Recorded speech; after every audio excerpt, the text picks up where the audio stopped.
আর এই মুহূর্তের সবথেকে বড় খবর, এসআইআর এর নাম বাদের তালিকা প্রকাশ করা হয়েছে। বাদ পড়া নামের তালিকা প্রকাশ করলো নির্বাচন কমিশন। সিইও দফতরের ওয়েবসাইটে তালিকা প্রকাশ।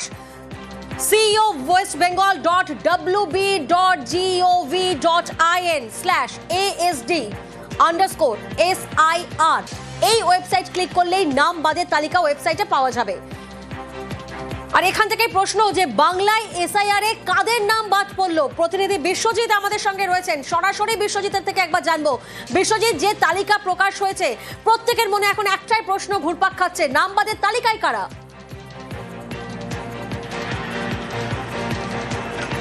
একদমই বিএলওরা যারা বুথে বুথে ঘুরেছেন এবং তাদের ছায়াসঙ্গী হয়েছিলেন স্বীকৃত রাজনৈতিক দলের বিএলএরা, এবং এই বিএলও তারা বিএলএদের সঙ্গে কনসাল্ট করে যে তথ্য পাঠিয়েছে নির্বাচন কমিশনে, নির্বাচন কমিশন তার ভিত্তিতে যাদের এনুমারেশন ফর্ম পাননি, অর্থাৎ যারা এনুমারেশন ফর্ম জমা দেননি বা যাদেরকে খুঁজে পাওয়া যায়নি সেই ধরনের ব্যক্তিদের, অর্থাৎ এই তালিকায় কারা থাকবেন, চার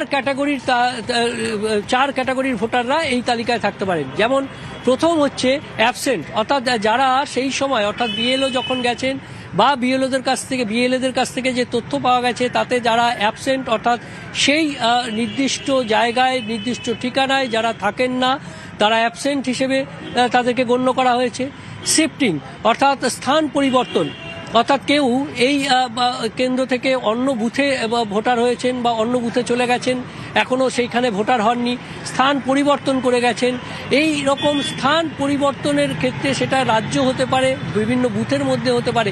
এই স্থান পরিবর্তন যারা করেছেন তারাও এনুমারেশন ফর্ম জমা দেননি তাদের ক্ষেত্রে, এবং যারা মৃত ভোটার অবশ্যই তারাও এনুমারেশন ফর্ম অবশ্যই জমা দিতে পারবেন না, সেই কারণে তাদের নাম, এবং যাদের ডুপ্লিকেট অর্থাৎ দু জায়গায় যাদের নাম আছে, এই ধরনের যে তালিকা বিএলওদের কাছ থেকে বিএলএদের সঙ্গে কনসাল্ট করার পর নির্বাচন কমিশনে যে তথ্য পাঠিয়েছেন সেই তথ্যের ভিত্তিতে এই তালিকা প্রকাশ করা হয়েছে। এবং এই তালিকা যেটা প্রকাশ করা হয়েছে সেখানে পরিষ্কার বলা হচ্ছে যে যাদের নাম 2025-এর যে ইলেকটোরাল রোল সেখানে ছিল, কিন্তু 2026-এর যে এসআইআর হচ্ছে 2026-এর যে ড্রাফট রোল সেখানে ইনক্লুড করা হয়নি, সেই তালিকা এখানে প্রকাশ করা হচ্ছে। এবং সেখানে পরিষ্কার জানিয়ে দেওয়া হচ্ছে যে যে এই নাম নিয়ে, অর্থাৎ কারো নাম এই তালিকায় থাকতে পারে, তিনি হয়তো প্রকৃত ভোটার, কোনো কারণে তার নাম থেকে গেছে এবং তার যদি কোনো অভিযোগ থাকে সেই অভিযোগ 1 মাসের মধ্যে, অর্থাৎ আজ 16/12/2025 15/1/2026 অর্থাৎ এই নামবাদের তালিকায় কারা কারা রয়েছেন সেটা তো বোঝা গেল, কিন্তু এই নামবাদের তালিকার সংখ্যাটা কত কিছু জানা যাচ্ছে?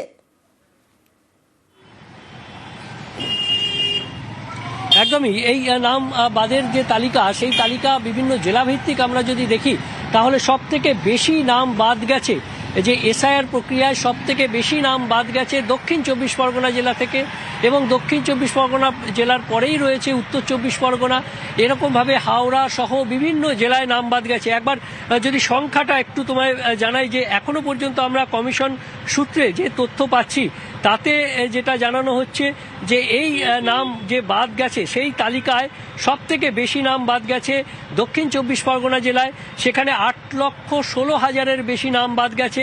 উত্তর 24 পরগনা সেখানেও প্রায় 8 লক্ষ নাম বাদ যেতে চলেছে, এবং বাদ গেছে হাওড়া জেলাতে প্রায় 4.5 লক্ষ নাম, হাওড়া জেলাতেও 4.5 লক্ষ নাম বাদ যাচ্ছে, এবং কলকাতার উত্তরের ক্ষেত্রে 3,90,000, অর্থাৎ প্রায় 4 লক্ষ।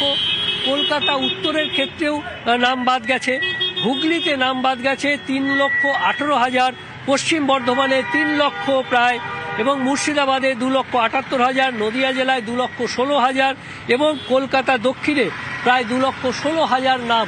অর্থাৎ এই যে নামের তালিকা, সেই বাদ যাওয়া নামের তালিকা, তারা 2025-এর ভোটার তালিকায় তাদের নাম ছিল, কিন্তু এসআইআর হয়ে 2026-এ যে ড্রাফট রোল হতে চলেছে সেই ড্রাফট রোলে তাদের নাম থাকছে না, সেটা পরিষ্কারভাবে নির্বাচন কমিশন থেকে জানিয়ে দেওয়া হয়েছে, সিইও দপ্তরের ওয়েবসাইটে দিয়ে দেওয়া হয়েছে, এবং জেলাভিত্তিক সেই নামের তালিকায় সবার শীর্ষে দক্ষিণ 24 পরগনা। প্রিয়াঙ্কা।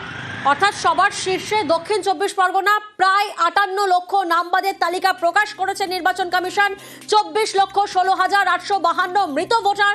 আপনাদের জানিয়ে রাখি, খোঁজ পাওয়া যায়নি 12,20,338 জন ভোটারের। অনুপস্থিত ভোটারের সংখ্যাটা কত? 19,88,076 জন ভোটার। ডুপ্লিকেট নাম থাকায় বাদ পড়বে 1,38,328 জন ভোটারের। কিন্তু আরো একটা প্রশ্ন নিশ্চয়ই আপনারা জানতে চাইছেন, উদ্বেগে রয়েছেন যে আমরা কিভাবে, কোথায় দেখব। জানাবো আপনাদের, দেখাবো পুরো প্রসেস। আমার সহকর্মী প্রিয়াঙ্কা এই মুহূর্তে রয়েছে নিউজ রুমে, সরাসরি প্রিয়াঙ্কার কাছে যাব। প্রিয়াঙ্কা, আমাদের দর্শকদেরকে যদি তুমি একটু বুঝিয়ে দেখাও ঠিক কোন ওয়েবসাইটে কিভাবে লগ ইন করলে তারা এই আপডেটটি পাবেন। একেবারে প্রিয়াঙ্কা, প্রথমেই বলি, আজ 7 সকালে নামবাদের তালিকা প্রকাশ করলো নির্বাচন কমিশন। খসড়া তালিকা প্রকাশের আগেই নামবাদের তালিকা প্রকাশ। এই জায়গা থেকে শুরুতে বলবো, আতঙ্কের উদ্বেগের কোনো জায়গা নেই। যাদের নাম বাদ গেছে বা যাদের নাম দেখা যাচ্ছে না তাদেরকে শুনানির জন্য ডাকা হবে। আমি শুরুতেই এই কথাটা বলে দিলাম সমস্ত দর্শকদের।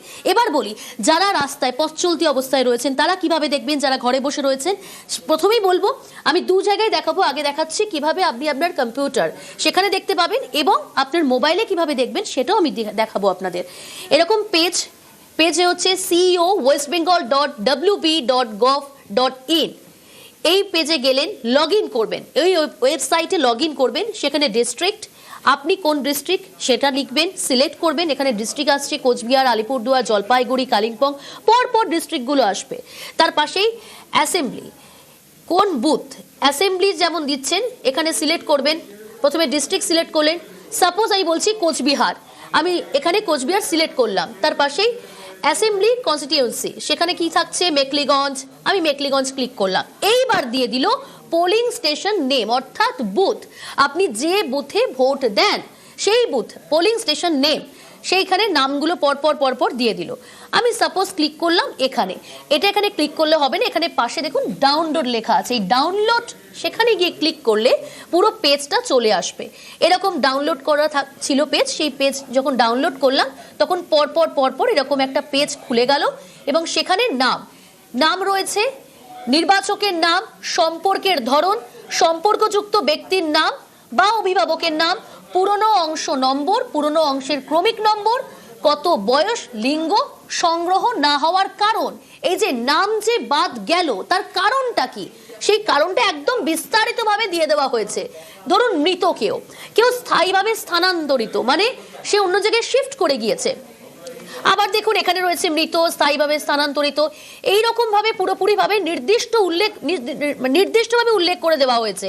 এবং কি কারণে সে এখনো পর্যন্ত হয়তো কোনো তথ্য জমা দেয়নি, বা যে তথ্য জমা দেওয়ার কথা বলা হয়েছিল এসআইআর ফর্ম জমা দিতে পারেনি, সেই কারণটাও কিন্তু উল্লেখ করে দেওয়া হয়েছে এখানে স্পষ্টভাবে। এবং একই সঙ্গে আমি আরো একবার দেখানোর চেষ্টা করব। এই যে পেজে গেলাম, ধরুন আপনি দেখছেন আপনার এখানে কোচবিহারের জায়গায় আমি দেখলাম জলপাইগুড়ি, আপনার এখানে যে অ্যাসেম্বলি সেটা আপনি উল্লেখ করলেন, সেখানে ধূপগুড়ি রয়েছে, এবং সেখানেও আপনি পরপর যতগুলো পোলিং স্টেশন নেম রয়েছে সবগুলো কিন্তু আপনি দেখতে পাবেন। হ্যাঁ, আবারও বলছি, সবাই যখন এই মুহূর্তে প্রত্যেকেই আমরা বলছি খুব উদ্বেগে, কি হলো, আমার নামটা রয়েছে কিনা, আমার ফ্যামিলির নাম রয়েছে কিনা, সবাই একসাথে সার্চ করলে যেটা হয় এই মুহূর্তে একটু স্লো হতে পারে, ঘাবড়ানোর কিছু নেই। এই মুহূর্তে স্লো হলেও কিছুক্ষণ পর আপনি সেটা চেষ্টা করতে পারেন। এখানে যখন আমি দেখালাম, একই সঙ্গে আমি একটু চেষ্টা করব আপনাদের জুম করে, আমার ক্যামেরা পার্সনকে বলবো মোবাইলে কিভাবে আপনারা দেখবেন same process. Chief electoral officer West Bengal, এই ওয়েবসাইটটা আপনি যাবেন। কি ওয়েবসাইট? ceo.westbengal.wb.gov.in। এই ওয়েবসাইটে গিয়ে আপনি লগ ইন করলেন, এই পেজটা কিন্তু প্রথমে ওপেন হলো। Chief electoral officer West Bengal, কি হয়েছে, ডিস্ট্রিক্ট, সিলেক্ট ডিস্ট্রিক্ট, আপনি আপনার পছন্দের যেখানে আপনি থাকেন। প্রিয়াঙ্কা, এই জায়গায় তোমাকে একটু ইন্টারাপ্ট করব। প্রিয়াঙ্কা, আমরা আমাদের দর্শকদেরকে জানাবো যে ceo.westbengal.wb.gov.in এর পর আপনাদের কিন্তু একটা স্ল্যাশ দিতে হবে, /ASD_SIR লিখতে হবে। লেখার পরেই আমার সহকর্মী প্রিয়াঙ্কা যে পেজটা আপনাদেরকে দেখাচ্ছে মোবাইলে, সেই পেজের ফরম্যাটটা কিন্তু খুলে যাবে। Priyanka, please continue. হ্যাঁ, এবার ডিস্ট্রিক্ট আমি ওখানে গেলাম, নর্থ 24 পরগনা। এবার অ্যাসেম্বলি যেখানে রয়েছে, আপনি যেখানে থাকেন, হাবড়া, বাদুড়িয়া, পরপর আপনি দেখতে পাবেন এখানে নাম। আমি এখানে দেখুন দিয়ে দিলাম বনগাঁ উত্তর। যেই বনগাঁ উত্তর দিলাম, পোলিং স্টেশন নেম পুরো খুলে গেল, ডিটেলস পুরো এখানে দিয়ে দিল, কোন বুথ, কি বুথ, কি নাম রয়েছে, পর লিস্ট। এইবার আমি এখানে ডাউনলোড করলাম, ডাউনলোড করলে পুরো পেজ খুলে গেল। পর কটা পেজ রয়েছে এখানে ডাউনলোড করলাম? বনগাঁ উত্তরে 1টা 2টো 3টে 4টে 5টা 6টা, অর্থাৎ বনগাঁ উত্তরে যাদের নাম বাদ গেছে বা যাদের নাম নেই সেই ওখানে যখন ক্লিক করলাম ডাউনলোড করলাম 6টা পেজ কিন্তু ওপেন হয়ে গেল। এইবার আমি জুম করে দেখে নিচ্ছি আমার নাম কিংবা আমার পরিবারের কারোর নাম রয়েছে কিনা বা আমার পরিচিত কারোর নাম রয়েছে কিনা, এবং যদি না থাকে তার কারণটাও খুব সুন্দরভাবে উল্লেখ করে দেওয়া হয়েছে। বারবার বলছি, সংগ্রহ না হওয়ার কারণ কি দেখুন এখানে লিখে দেওয়া হয়েছে, খুঁজে পাওয়া যায়নি, অনুপস্থিত। মানে যখন গেছেন বিএলওরা তখন তারা খুঁজে পাননি, কোনোভাবে কমিউনিকেট করতে পারেননি, সেটাও কিন্তু খুব সুন্দরভাবে উল্লেখ করে দেওয়া হয়েছে। তারপরে দেওয়া আছে মৃত, তারপরে দেওয়া আছে স্থায়ীভাবে স্থানান্তরিত, প্রত্যেকটা কারণ উল্লেখ করা রয়েছে। এরপরে কিন্তু কোনোভাবেই আতঙ্কের জায়গা নেই। তবে আবারও জানাচ্ছি, উদ্বেগ নয়, আতঙ্ক নয়, যাদের নাম বাদ গেছে তাদের কিন্তু শুনানির জন্য ডাকা হবে। সুতরাং কোনোভাবেই আতঙ্কিত হওয়ার কোনো জায়গা নেই। কোনোভাবেই আতঙ্ক নয়, কোনোভাবেই উদ্বেগ নয়। এই মুহূর্তের প্রথম করণীয় বিষয়টি হচ্ছে আপনারা এই ওয়েবসাইটে যাবেন এবং যেভাবে আমাদের সহকর্মীরা বারবার আপনাদের সামনে তুলে ধরছেন পুরো প্রসেসটা কিভাবে আপনারা চেক করবেন, সেভাবে আপনারা মোবাইলে বা আপনার বাড়ির ল্যাপটপ বা ডেস্কটপে কিন্তু আপনারা চেক করে দেখতে পারেন। আমাদের একের পর এক প্রতিনিধি বিভিন্ন আপডেট সামনে দিচ্ছেন। এই মুহূর্তে আমরা যোগাযোগ করব আমাদের আরেক প্রতিনিধি সোমরাজ এই মুহূর্তে আমাদের সঙ্গে রয়েছেন। সোমরাজ, নামবাদের তালিকায় কারা কারা রয়েছেন আমরা জানতে পেরেছি, কিন্তু আরেকটা প্রশ্ন সামনে আসছে, এই এসআইআর এর ফর্ম কালেকশনের সময় ভুয়ো অভিযোগও সামনে আসে যে বাবাকে ভুয়ো বাবা সাজিয়ে সেখান থেকে ভোটার কার্ড তৈরি হয়েছে, অর্থাৎ ডাউটফুল ভোটার, তাদের নামও কি এই লিস্টে থাকছে? দেখো, মূলত যাদের অনুপস্থিতি বা শিফটেড বা মৃত ভোটার, অর্থাৎ যে তালিকা প্রকাশ করা হয়েছে সেই তালিকার মধ্যে বুথ লেভেল অফিসাররা যেভাবে সেই ফর্মগুলিকে আপলোড ও ডিজিটাইজেশন করেছে সেইভাবেই কিন্তু নামের তালিকাটি প্রকাশ করা হয়েছে। ফলত সেক্ষেত্রে যদি কোনো জীবিত ভোটারকে মৃত ভোটার হিসেবে বুথ লেভেল অফিসাররা যদি দেখিয়ে দেন, ফর্মে আপলোড করে দেন, তাহলে কিন্তু সেটি মৃত ভোটারের তালিকায় সেই নাম ভোটারের থেকে যাবে। আবার দেখা গেল যে একই ভোটারের ক্ষেত্রে একই এপিক নম্বর একাধিক জায়গায় রয়েছে, তাহলে সেক্ষেত্রে তাদেরকে শিফটেড ভোটারের তালিকায় দিয়ে দেওয়া হবে। ফলত সেই ভোটারের নাম শিফটেড ভোটারের তালিকাতেই থাকবে। কিন্তু তাদের কাছে আবারও বলছি, আগামী দিনে শুনানিতে যাওয়ার সুযোগ রয়েছে, কারণ শিফটেড ভোটার, মৃত ভোটার, অনুপস্থিতি ভোটার, খুঁজে পাওয়া যায়নি অর্থাৎ আনট্রেসেবল যাদের নাম রয়েছে তারা কিন্তু তাদের কাছে প্রত্যেকের কাছেই কিন্তু বুথ লেভেল অফিসাররা নোটিশ নিয়ে যাবে। হয়তো হতেই পারে এদের মধ্যে থেকে অনেককেই বুথ লেভেল অফিসাররা বাড়িতে পাবেন না, আবার এটাও হতে পারে অনেককেই বুথ লেভেল অফিসাররা বাড়িতে পাবেন। তাদের কাছে আগামী দিনে শুনানিতে আসার সুযোগ রয়েছে। এবার দেখো, এটাও অবশ্যই কোনো অস্বীকার করার জায়গা নেই যে বুথ লেভেল অফিসারদের তরফেও কিছু টেকনিক্যাল কিছু সমস্যার কারণে এরা ভোটারদের অর্থাৎ সংশ্লিষ্ট ব্যক্তিদের শুনানিতে যাওয়ার প্রয়োজন থাকতে পারে, শুনানিতে যেতে হতে পারে। বুথ লেভেল অফিসার এবং তার সঙ্গে ইআরওরা সেই টেকনিক্যাল ত্রুটি অর্থাৎ যদি কোনো প্রযুক্তিগত সমস্যা হয়ে থাকে সেগুলি তারা সংশোধন করে দেবেন, অর্থাৎ ইআরওদের হাতে সেই ক্ষমতাটা রয়েছে এবং সেই কারণেই কিন্তু শুনানিতে যাওয়ার সুযোগ রয়েছে। আজকের পর থেকে শুনানিতে যাওয়ার জন্য যে চিঠি, অর্থাৎ যে কারণে সংশ্লিষ্ট ব্যক্তিরা খসড়া তালিকা থেকে বাদ পড়ছে, কেন বাদ পড়ছে বা কি কারণে বাদ পড়ছে, সেটি কিন্তু ইআরওরা জানাবেন যখন তারা শুনানিতে যাবেন এবং সেই কারণে কিন্তু একটি চিঠি দেওয়া হবে। যদিও সেই চিঠির বয়ান কি হবে সেই বিষয়ে এখনো পর্যন্ত জাতীয় নির্বাচন কমিশনের তরফে কোনো নির্দেশ আসেনি। জাতীয় নির্বাচন কমিশনের তরফে পুরোপুরিভাবে নির্দেশ এলেই গোটা বিষয়টি আরো স্পষ্ট হবে। কিন্তু যেটা তুমি বলছিলে যে জীবিত ভোটার অনেক ক্ষেত্রে তাদেরকে মৃত ভোটার হিসেবে দেখানো হচ্ছে, আবার মৃত ভোটার অনেক ক্ষেত্রে জীবিত ভোটার হিসেবে দেখানো হয়েছে। প্রত্যেকের জায়গাতেই কিন্তু একটা করে শুনানিতে যাওয়ার সুযোগ রয়েছে। অনেক ক্ষেত্রে বুথ লেভেল অফিসারদের তরফে যখন ফর্ম আপলোড বা ডিজিটাইজেশন হয়েছে সেই সময় কিন্তু পদ্ধতিগত ত্রুটি হয়ে থাকতে পারে। যদি সেক্ষেত্রে পদ্ধতিগত ত্রুটি হয়ে থাকে তাহলে ইআরওদের কাছে সেই জায়গা সংশোধনের সুযোগ রয়েছে। বেশ, অর্থাৎ মৃত, স্থানান্তরিত, ডুপ্লিকেট নাম বাদ যাদের খোঁজ মেলেনি তাদেরও কিন্তু নাম বাদ গেছে। প্রায় 58 লক্ষ নাম বাদের তালিকা প্রকাশ করলো নির্বাচন কমিশন। প্রতিনিধি বিশ্বজিৎ আমাদের সঙ্গে রয়েছেন, সরাসরি বিশ্বজিতের থেকে জানবো। বিশ্বজিৎ, এই জায়গা থেকেই প্রশ্ন সামনে আসছে, যাদের খোঁজ পাওয়া যায়নি অর্থাৎ কোনো কারণে তারা এনুমারেশন ফর্ম জমা দিতে পারেননি এবং লিস্টেও তাদের দেখা যাচ্ছে যে খোঁজ পাওয়া যায়নি, অনুপস্থিত, তাদের ক্ষেত্রে কোনো পরবর্তীতে কোনো সুযোগ, তারা আবার এনুমারেশন ফর্ম ফিল আপ করে জমা দিতে পারবেন? একদমই, যে ড্রাফট রোল অর্থাৎ এসআইআর 2026-এর জন্য সেখানে স্পষ্ট লেখা আছে যে যদি কারো কোনো অভিযোগ থাকে তিনি ফর্ম 6 এবং তার সঙ্গে ডিক্লারেশন ফর্ম সেটা সাবমিট করতে হবে এবং এই তার সঙ্গে সাপোর্টিং ডকুমেন্টস, অর্থাৎ এর আগেই নির্বাচন কমিশন যেটা জানিয়েছিল যে তাদের যে নির্ধারিত 15টি যে ডকুমেন্টস, সেই ডকুমেন্টস অর্থাৎ এই ডকুমেন্টসগুলো সাবমিট করলে আজ 16/12/2025 থেকে 15/1/2026 পর্যন্ত তারা অভিযোগ জানাতে পারবে কমিশনের কাছে। এবার জানিয়ে দিই, ঠিক যেরকম সোমরাজ জানাচ্ছিলেন আমাদের, যে ফর্ম যখন অর্থাৎ এই আজ থেকেই বিএলওরা তারা যাবেন নোটিশ নিয়ে, অর্থাৎ যারা অ্যাবসেন্ট ছিলেন তাদেরকে হেয়ারিংয়ের যে নোটিশ, সেই নোটিশ নিয়ে যাবেন।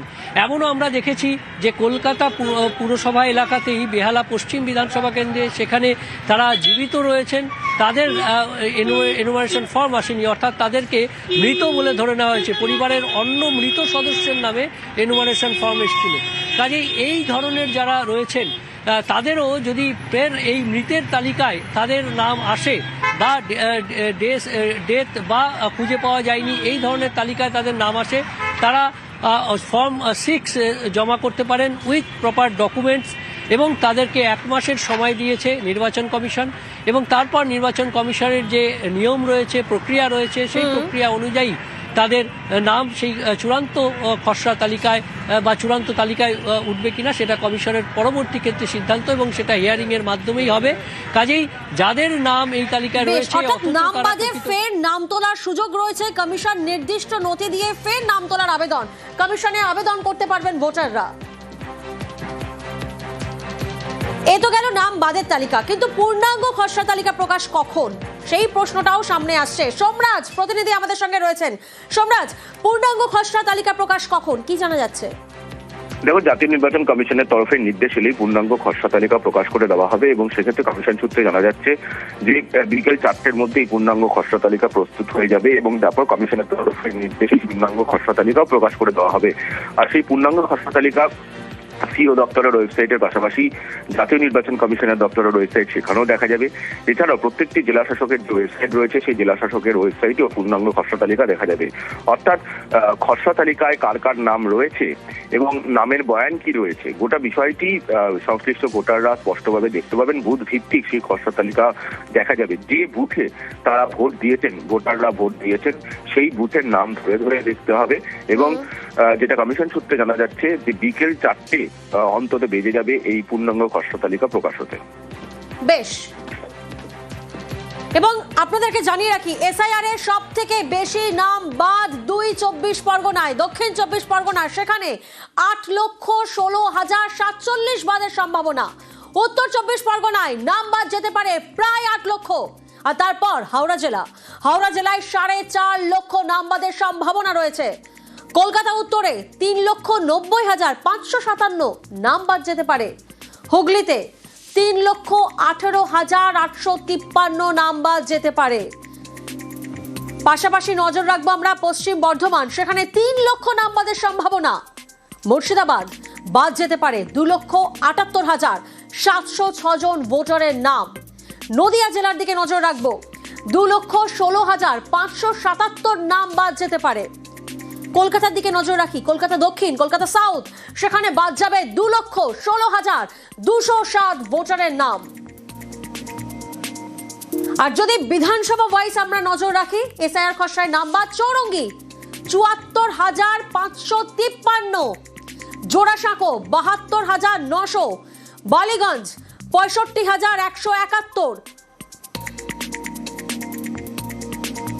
ভবানীপুর, খড়গপুর, আসানসোল উত্তর, সেই সংখ্যাটা এসআইআর খসড়ায় নামবাদের সংখ্যাটা আপনারা দেখছেন 44,787, চৌরঙ্গি, জোড়াসাঁকো, বালিগঞ্জ, কসবায় 58,025, কলকাতা বন্দর, হাওড়া উত্তর এবং কসবা। আর এরপরে আমরা নজর রাখবো বেলেঘাটা, যাদবপুর, হাওড়া দক্ষিণ,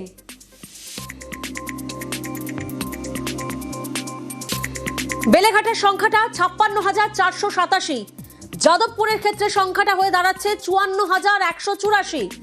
পাশাপাশি হাওড়া দক্ষিণের দিকে যদি নজর রাখি 54,116। আর এরপরে নজর রাখবো কাশীপুর, বেলগাজিয়া, বেহালা পূর্ব, সেখানেও কিন্তু সংখ্যাটা প্রায় একই।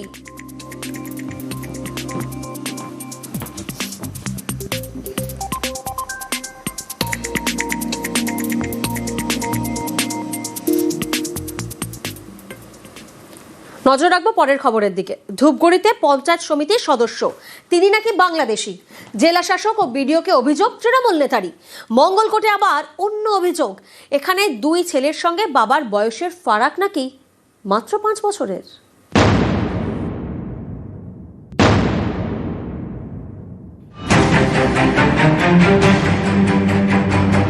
আনিছা বেগম ধূপগুড়ি পঞ্চায়েত সমিতির সদস্য।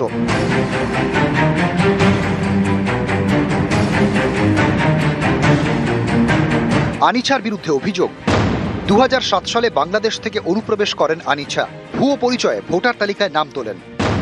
2023 সালে ভোটে জিতে ধূপগুড়ি পঞ্চায়েত সমিতির সদস্য হন। স্বামী, বাবা মা সহ পরিবার এখনও বাংলাদেশেই থাকেন বলে দাবি। জেলা শাসক ও ধূপগুড়ির বিডিওকে এই অভিযোগ জানিয়েছেন তৃণমূল নেতা। ইনি যখন এখানে এলেন সেটা কোন সাল? 2007 সালে এসছে। 2023 সালে উনি পঞ্চায়েত সমিতি মেম্বার হয়ে আসলেন। নাম কিভাবে উঠলো ভোটার লিস্টে? সেটা উনি কিভাবে ম্যানেজ করছে সেটা বলা হচ্ছে পার্সোনাল ব্যাপার। উনি যদি সেটা প্রমাণিত করতে পারে যে উনি এদেশের নাগরিক, ওনার ভোটার তালিকায় থাকবে না। আরও অভিযোগ, এসআইআর ফর্মে বাংলাদেশের বাসিন্দা স্বামীকে নিরুদ্দেশ বলে দাবি করেছেন আনিছা। এদিকে ধূপগুড়ির ভোটপাড়ার বাসিন্দা রহমত আলীকে নাকি বাবা হিসেবে পরিচয় দিয়েছেন। রহমত আলী মারা গিয়েছেন। তার স্ত্রীর দাবি, আনিছা নামে তাদের কোনো সন্তান নেই।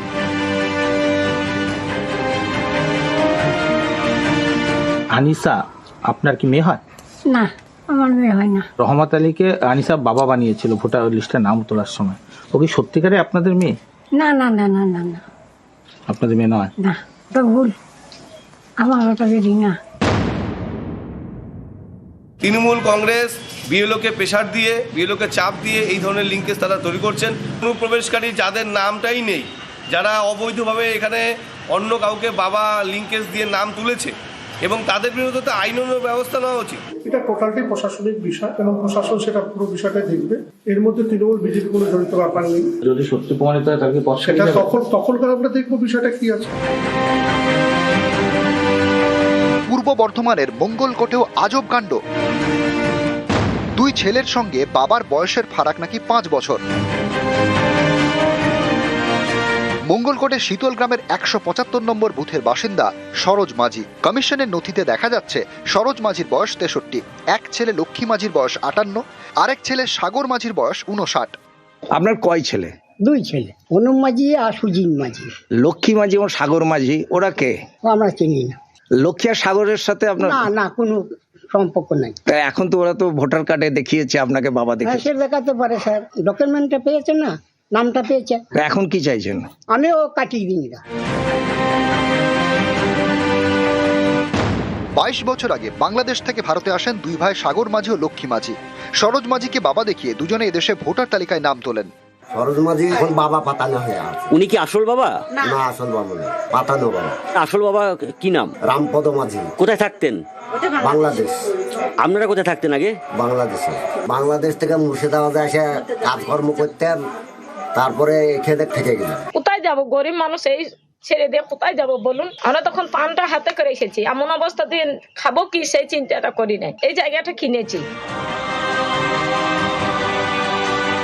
ধূপগুড়ি থেকে রকি চৌধুরী এবং মঙ্গলকোট থেকে রণদেব মুখোপাধ্যায়, নিউজ 18 বাংলা।